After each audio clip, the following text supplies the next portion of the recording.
Hi, how you doing today? I think you guys might still be on mute. Is that There better? you go. Now we got you. Okay, excellent. So I'm Carson Denninger. Hello, I'm an innovation associate at Medforall. We are an assistive technology engineering firm based out of Columbus, Ohio. And I'm here today with Marcy Strotter. Marcy, if you'd like to introduce yourself. Hi, my name is Marcy Strotter. Marcy is here today. She is one of a client of ours. She also works very closely with the DD Council here in Columbus. Marcy, you want to talk about some of the things you are involved in? Okay, I'm involved in, I'm their self-advocacy consultant. I help train their staff. I am a Project STIR trainer where I travel across the state with a couple other trainers, and we train people with disabilities and their allies how to speak up for themselves and learn rights and responsibilities. Yeah, and then you are also on DD Council, right? Yeah, I'm also on DD Council, and I was their past technology chair. Now I'm just a council member, and we do grants. People come in to get grants for helping people with disabilities for their company. Right, so we are here with Marcy today because she's, of course, a very vivacious self-advocate. She's very involved in terms of policy training, training direct service providers on how best to work with people with disabilities, helping people learn more about how they can be more independent and use the policies that are in place to really take full advantage of their rights and responsibilities that they have. And then she's also here today to talk about her experience in why she chose remote support, how she continues to use it, and then also what other people can do to learn more about remote support and, you know, get involved in this process, advocating for others as well. So I guess the first thing we can talk about, Marcy, is what brought you to get interested in remote support in the first place? Well, I met Ali at a DD Council meeting, and I was looking for a remote support provider, and it was my first time. I was living with a roommate, and so we could only have like the same staff company, and I wanted something to keep me safe and do other things to be more independently without having a provider 24/7, because at that time I had a provider 24/7. So I wanted some independently and hang out with my friends. And so what was it about the provider being there 24/7 that made you want to explore an alternative? Why was remote support alluring in that way? Well, I had a roommate that had a lot of issues, and it was affecting me. And so for safety, I wanted that remote support. Fair enough. And then, so you heard about remote support at a presentation on the DD Council here in Columbus. What was your next step? So you had heard about it. That was your first time hearing about it, right? Yeah. And so what was your next step towards actually having conversations about getting started and getting, you know, talking to providers and things like that? Well, how I got my next step was when I came home from DD Council, I called my SSA, which we call them service coordinators here, and said that I wanted remote support because of the situation I was in with my roommate. And so the staff was with us 24/7. And so I just needed something to keep me safe. Right. And so that first conversation with your SSA, your team meetings, what were some of the things that you felt you had to bring to the table in order to get the ball rolling with remote support? Well, I talked to my service coordinator. I told them the reasons why I needed remote support. And so in about 4 months, they let me have it, and I got a chance to move in with another roommate. And now I have it all the time. Great. So we can now talk a little bit about the actual pieces of technology you have in your home and the things they do for you, and then also your experience using them. So I know one of the first things that's always a very interesting topic to approach is cameras. Yes. So you do have cameras in your house. Yes. And what do they do for you, and how do you interact with them? Well, I have a camera that is just looking at the door to make sure that I'm safe through the nighttime and through the day. But it's not like how it doesn't go like, see, you don't see me in my room or anything like that, because that's going around people looking in the rooms. It's not like that. It's more to see who's in your house and to make sure that you're safe. I also have the Alexa, which helps me like with cooking recipes.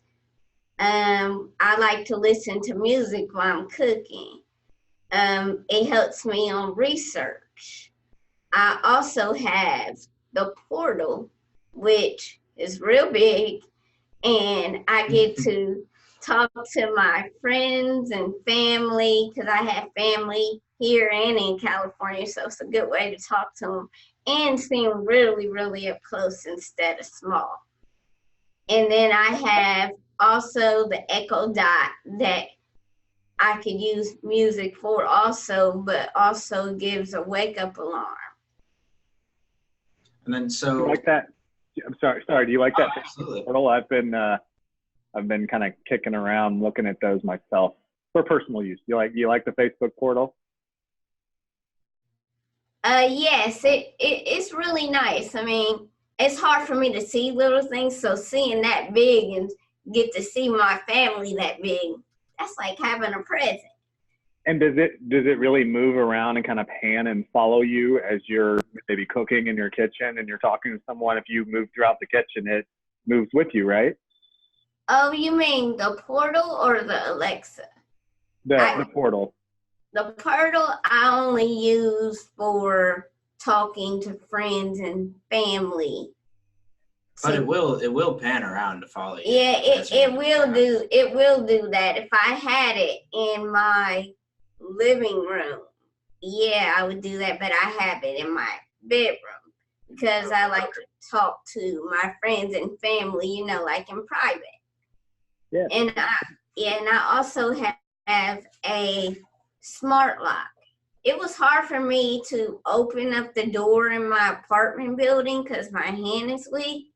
So my provider got the smart lock, and only thing I have to do is use it on an app that's on my phone to lock and unlock the door. And now I feel safer doing that instead of using all my muscles when I'm going to work to use them more. So that makes me feel more safer and more easier for me. Yeah, so the smart locks kind of got two purposes in Marcy's house. For one, it's exactly what she just said. If it's difficult to make that motion, it's something that we can do remotely as her remote support team. It's something that she can do herself from her phone, so she has that ability to be more independent. And then we can also just make sure that at night the door is locked before she goes to bed and all that good stuff. So it's always secure. So what it is like after my staff leave and like 11 o'clock at night, my remote support comes in and makes sure that I'm safe through the night. And so it makes me feel comfortable because I used to live with my mom. So she was always around me because I was scared to be by myself. So having that extra security, secure that somebody is watching out for me, is wonderful. Right. And then another thing you kind of brought up that I wanted to come back to is the cameras in your house. A lot of times when we have conversations with people about remote support, the first thing on everyone's mind is cameras and whether or not they have to have them, if, how they're going to work and things like that. And, there are a lot of different types of sensors that someone can use in place of a camera if privacy is that much of a concern. But also there are a lot of things you can do with a camera to get all the benefits that you can get in terms of safety, having someone be able to visually look and see that you're okay in your apartment. And you can also restrict access to, cameras from the remote support team during times of day where you're not alone. So if you have a family and they want to use a camera, you can actually have the camera be only functional during periods of windows of time that they agree on. And then in addition to that, I think it's a common misconception that a remote support provider is going to go over your head at any given time and put a camera in a place you're not comfortable with. That's... Yeah, like I got to choose where my camera would be.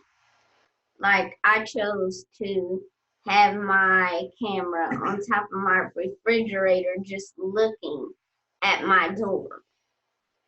Yeah, and so, it's there's a collaborative process at any given time, working with the client to make a system that not only works for them to do the things that they need it to do to keep, their safety and independence as high as possible, but, you get to make decisions as well. It's your house, it's your care, so you're involved in that process as well. Like you get to choose. Like I have a roommate and we choose together what we want for our remote support. Mm-hmm. And then in terms of the Alexa devices, it's really good for communication, like you were saying. So you get to reach out to anyone. It also does a lot of things like medication reminders. So it can give you prompts at any given time, alarms, time to wake up, time to take a medicine, time to go to work. And you can also reach out to people like you were saying. Yeah, and you can also, like, another thing that I do is the Met reminders. And it reminds me, because sometimes in the evening when I'm real tired, I'll forget to take my meds. And it's locked, but when it's time for me to take my medicine, it lights up and says, "Marcy, it's time to take your evening meds." And that's your digital locked medication box. Yeah. That you're talking about. Yeah, it's locked, but it opens up when it's time to take your meds. And so that it calls you on your phone. We can also set, Alexa reminders, so it's really easy to know when you're supposed to take your medicine. And then on the box, there's a flashing light display. Yeah, it's like you can't miss it with the light display. So, it's essentially just finding things that help you do the things throughout the day that you can do almost entirely independently. Yeah, and like you can also use your FaceTime. Right. And then one last thing I think we should mention about the technology you use frequently is your phone. Yeah. I use my phone to do stuff like do apps and things like that. And also I use it if I need, like, I would call my provider when I leave home, because I can feel safe and then he'll know where I am. And so I say, "I'm on my way to work." He says, "Okay, have a good day." And like when I come home, so he'll know that I'm on my way home, I say, "I'm on my way home." They don't tell me to do that. I want to do that because it makes me feel safe, because this is my first time being independently on my own without my mom. So calling them and letting them know where I am, it really, really does make me feel safe. Can you explain that a little bit more? This is the first time that were you able to make that leap to more independence because of the utilization of Medforall's technology? Yes. Or were you just kind of going to do that anyway, and the technology was there as a safety net, or kind of what's that? How's that made your life better? I guess. It's made it better is because my family was always there. And now I get to do stuff independently with the technology, like using the app for the grocery store to get what I like, and things just to be independently without asking your family all the time, to show them that you can do it, you can be responsible. So technology really helps you with that. So yeah, we're just kind of your backup. Yeah. Helping you do your own thing in your own way. They're like, how I say, they're my safe angels. So Carson, you are the remote support provider, right? Yeah, so we have people on our team here that are working with her. And then she's also in our office, so it's not like a team of faceless individuals, just, you know, like calling the Microsoft Support Center, something like that. You know, when she's talking to us, it's people she knows, people she can count on. And then that's kind of the other appeal of remote support, is that you have a knowledgeable team of people that know who you are. So if there's at any point you need to reach out to talk to someone, maybe just because you've had you know, a tough day, maybe you had a good day, you kind of want to share that with someone, you can hop on your on your phone and you can say, hey, I had a good day. Like what I do is sometimes when I get my speaking events, because I'm also a public speaker, I'll be like, I got the part. Yeah, exactly. I got the part. I get to do that. And it's good to just share that with someone other than your family. You can get somebody else, like your providers, hooked in it too. And so it's nice to have that. Yeah, and so, you know, a lot of times at the beginning or end of the day, I'm getting a FaceTime from Marcy, and we just, hey, I'm on the way to work, or hey, this happened, that happened. We just, I don't know, it's just open communication channel. Yeah, like, hey, like the other day I was going to work, I was talking to one of my providers, hey, I'm on my way to work. Hey, I get to do this self-advocacy thing today, just to show them and tell them about my day that I'm about to do. And so to have that support from your provider also being there, not just there with you, but with the remote support, really, really helps me.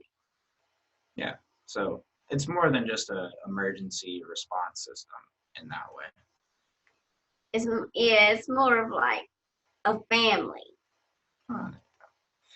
So I like that. yeah. Carson, can you kind of describe, Marcy, you're doing an amazing job, and I can tell you're a super great public speaker. We'll have to get you to TechFest. but Carson, can you kind of explain just kind of the tech that you guys are using, and not just the tech, but the approach that Medforall uses when you're providing remote supports, and kind of what that looks like for you guys at a very high level? Yeah, at a very high level, and you were already kind of talking about this earlier, I think a lot of times people can get wrapped up, like I was kind of mentioning with the camera. They'll think of one specific technology or one specific device, kind of get hooked in thinking more about sort of this IoT system that's going to go in their house and how it's going to work and all this and that, when really what we should be focusing on as we're having initial conversations and the service is being delivered continuously is, what are the outcomes and how are we going to achieve that? So kind of removing technology from the conversation, talking about what it is you want to have happen, what are the specific concerns that are going to be popping up regularly, and then, you know, letting the remote support vendor take care of sort of the technological side of things, worry about the hardware and the software and this and that. And then, training is a big component of that as well. So everyone's familiar with how best to utilize the technology that's in your house and how we're going to be utilizing it. Just a lot of transparency is important, and then a focus on, very human goals and outcomes, just like the ISPs do here in Ohio.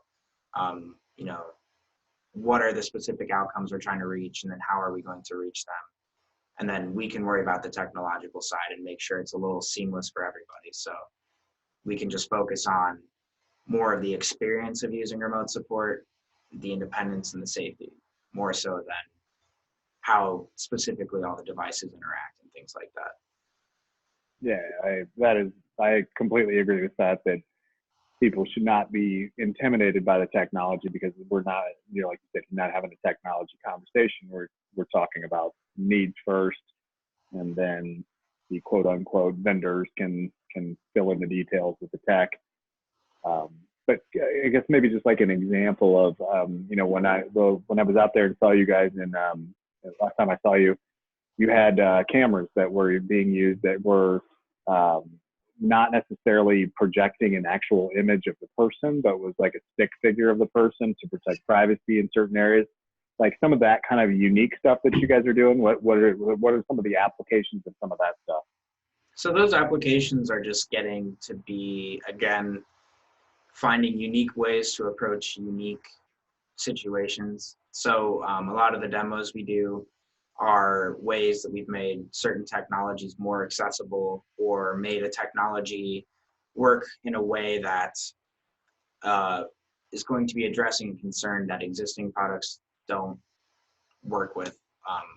Our philosophy at Medforall is, when there is a off-the-shelf product that does exactly what we want it to do, we go ahead and use that, because it's an existing platform that's already got a lot of support from a bigger company.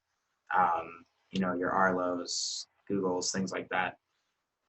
In terms of our proprietary technology, things we've done ourselves, it's just our way of taking a look at unique problems that can't be addressed appropriately with the existing products, and then saying how we can,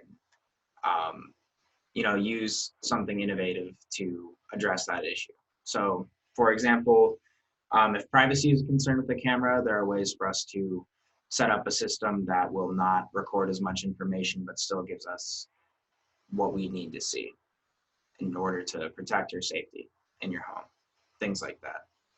And that's what we do in our demos, is just kind of show off some of the ways we've made things a little more appropriate for certain situations that can't be addressed more broadly by existing products.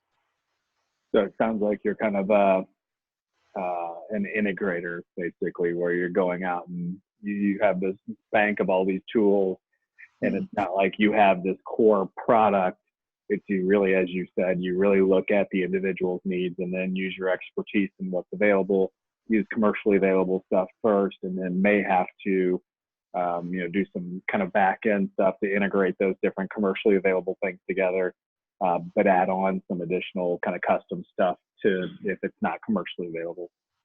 Sure, and then that's how almost any modern smart product works. Is when you talk about like IoT, the Internet of Things, having smart refrigerators and smart speakers and things like that, a lot of people don't see the need for it. But where that's useful is not having a smart refrigerator, but having components of your entire technology system that interact and just sort of make things easier for you.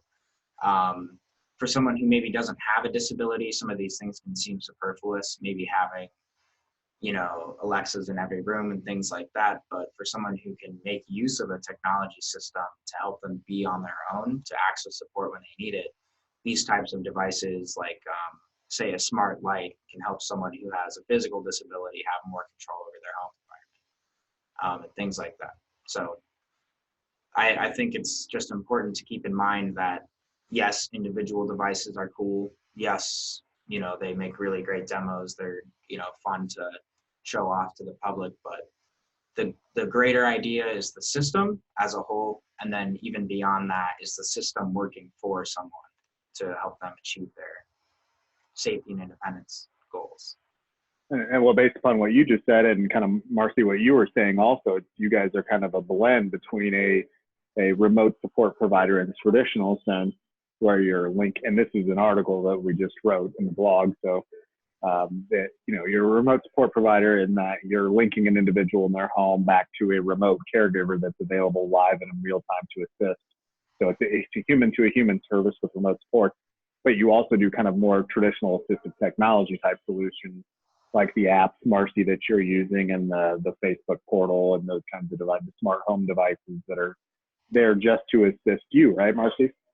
Yes, I use like the Nest, and it has like the camera where you can see in your house.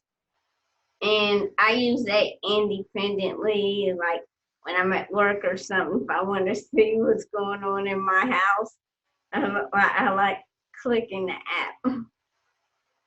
Yeah, that's something that's a good point to bring up as well is, the people actually living with the system. It's not like we're safeguarding the back end of everything. So if you want to have access to those camera feeds as well, there's no reason you shouldn't. It's not like we install a smart lock and now you have to contact us every time you want the door open and closed. It's about your independence and your home environment and those things. So, if you're a parent, if you're the individual receiving those services, there's no reason you can't be involved in that as well. Okay.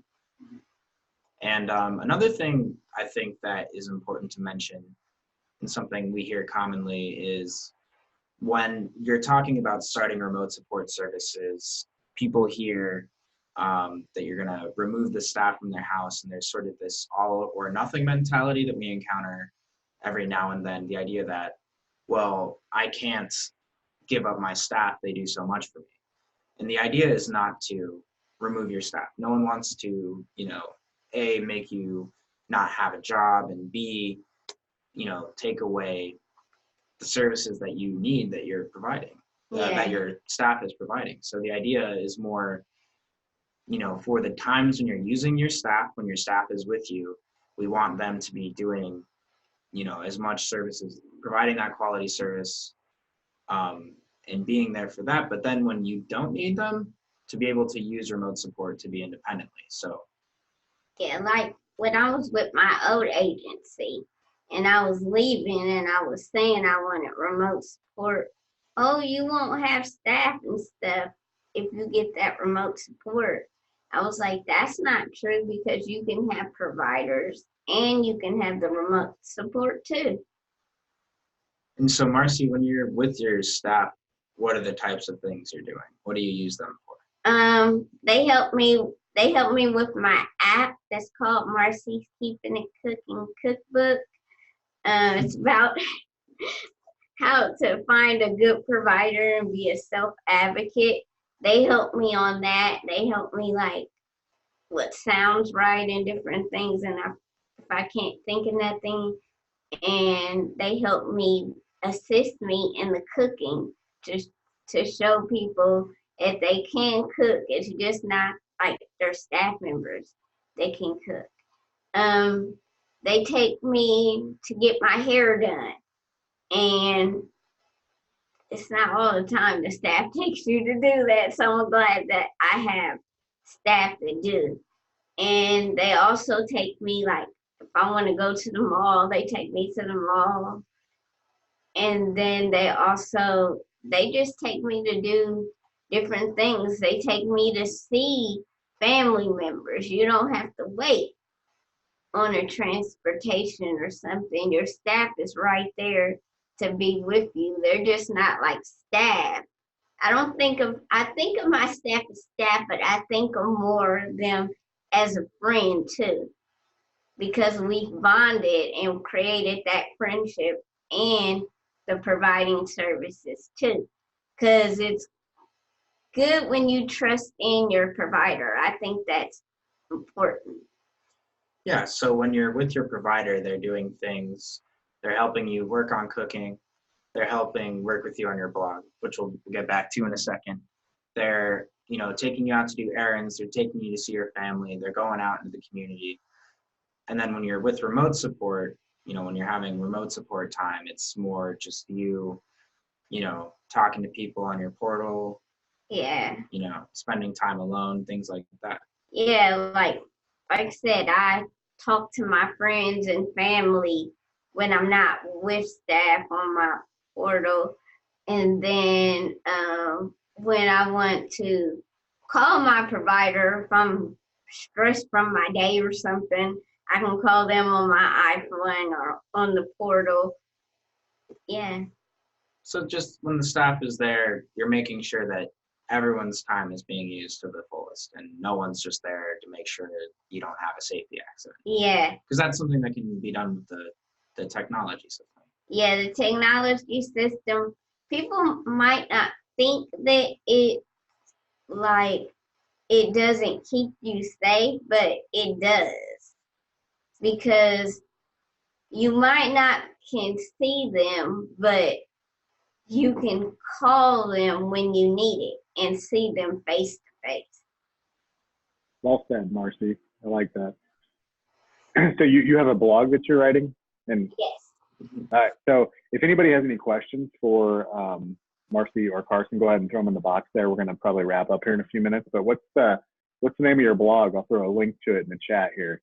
Marcy's Keeping It Cooking Cookbook. It's not just about food. It's how to be a self-advocate and how to find a provider, because I've had bad providers, so I don't want people to go through that trouble that I went through. So I give them tips.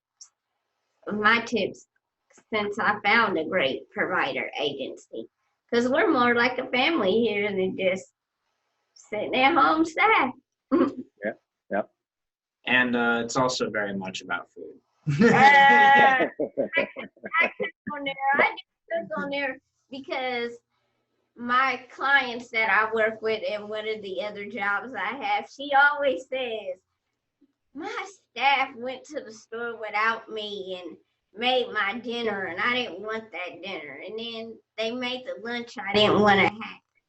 And I said, okay, hold on, there's another certain part of this that I missed.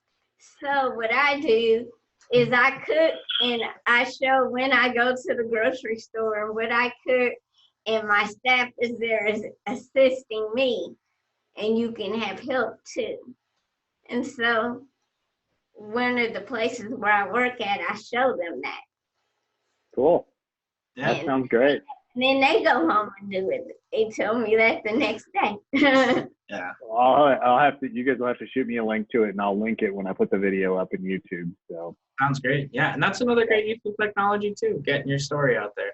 Yeah. So, well, thank you both for jumping on here. I'm showing we're almost at 1 o'clock Eastern. So, Marcy, thank you very much for the very thoughtful words. I remember meeting you in Ohio a few weeks ago, and I'm gonna have to get you on a tech huddle all by yourself. But thank you also, Carson. Yeah, Thank absolutely. you. Thank You you. guys are doing some cool things in Medforall. So Thank thank you all for joining us today, and go to disabilitycocoon.com and you can watch all these other ones. So thank you all. Good seeing you again. All right. Thanks. Thank Bye. you. Have a good day. Bye. You as well.